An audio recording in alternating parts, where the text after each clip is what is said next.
Welcome to allow TV. ఇటీవలే తెలంగాణ మంత్రి కొండ సురేఖ చేసిన వ్యాఖ్యలు ఆమెకి సమస్యగా మారాయి.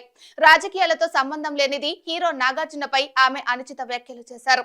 అవి దేశవ్యాప్తంగా కాంగ్రెస్ ఇమేజ్ ను దెబ్బతీసేలాగా ఉన్నాయని ఆ పార్టీ ముఖ్య నేతలకు పెద్ద ఎత్తున ఫిర్యాదులు వెళ్లినట్లుగా తెలుస్తుంది.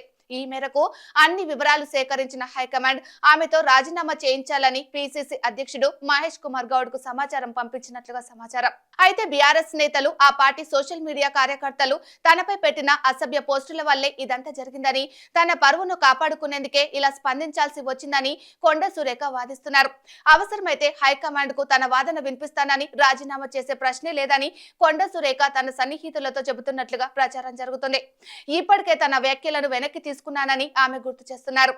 కొండ సురేఖతో రాజీనామా చేస్తే తప్ప చేసినట్లుగా అంగీకరించినట్లు అవుతుందని, అది పార్టీకి మరింత డ్యామేజ్ చేస్తుందని కొంతమంది నేతలు వాదిస్తున్నట్లుగా తెలుస్తుంది.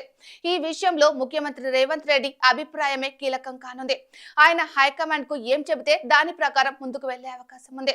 ఈ విషయంలో రేవంత్ రెడ్డి కొండ సురేఖను సమర్థించే అవకాశం ఎంతో ఉంది. గౌరవంగా రాజీనామా చేయమని సూచించే అవకాశం కూడా అంతే ఉందన్న అభిప్రాయం వినిపిస్తుంది. ఎన్నికలకు ముందు వరకు కొండ వర్గీయులు రేవంత్ కు సపోర్ట్ గానే ఉన్నారు. ఆ తర్వాత జరిగిన పరిణామాల్లో రేవంత్ తో దూరం పెరిగినట్లుగా చెబుతున్నారు. సీతక్కతో విభేదాలు, అలాగే రేవంత్ కు అత్యంత సన్నిహితంగా ఉండే మరో వరంగల్ నేత వేం నరేందర్ రెడ్డితో దురుసుగా ప్రవర్తించడం వంటివి జరిగాయని, ఈ కారణంగా రేవంత్ కొండ దంపతుల విషయంలో అంత సానుకూలంగా ఉండే అవకాశం లేదని అంటున్నారు. అయితే కొండ సురేఖ ఎలా లేదన్నా రేవంత్ టీం సభ్యురాలు. ఆమె తప్పు చేసినట్లుగా నిర్ధారిస్తే అందులో రేవంత్ కు బాధ్యత ఉంటుంది. అందుకే రేవంత్ రెడ్డి ఇప్పటి వరకు సురేఖకు సపోర్ట్ చేసే అవకాశాలు ఉన్నాయని, వివాదాన్ని సర్దుమణిగేలా చేసి కొంతకాలం సైలెంట్ గా ఉంటే మర్చిపోతారని అనుకునే అవకాశం ఉంది.